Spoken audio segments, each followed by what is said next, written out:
greatest people are self-managing. They don't need to be managed. Once they know what to do, they'll go figure out how to do it, and they don't need to be managed at all. What they need is a common vision, and that's what leadership is. What leadership is having a vision, being able to articulate that so the people around you can understand it, and getting a consensus on a common vision.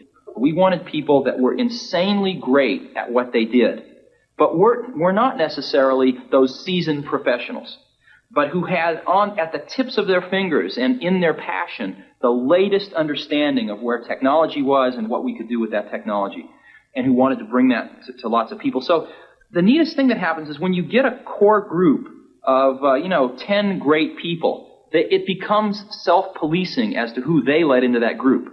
So I consider the most important job of someone like myself is recruiting. We went through that stage in Apple where we went out and we thought, we're going to be a big company, let's hire professional management. We went out and hired a bunch of professional management. It didn't work at all. Most of them were bozos. They knew how to manage, but they didn't know how to do anything. And so if you're a great person, why do you want to work for somebody you can't learn anything from? And you know what's interesting? You know who the best managers are? They're the great individual contributors who never, ever want to be a manager, but decide they have to be a manager because no one else is going to be able to do as good a job as them. After hiring 2 professional managers from outside the company and firing them both, Jobs gambled on Debbie Coleman, a member of the Macintosh team. 32 years old, an English literature major with an MBA from Stanford, Debbie was a financial manager with no experience in manufacturing.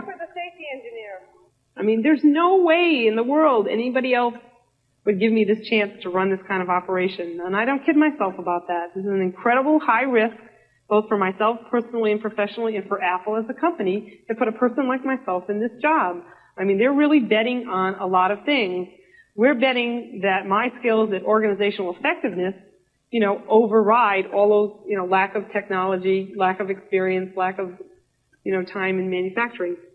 So it's a big risk, and I'm just an example, and every single person on the Mac team, almost to your, entry-level person, you could say that about. This is a place where people were afforded just incredibly unique opportunities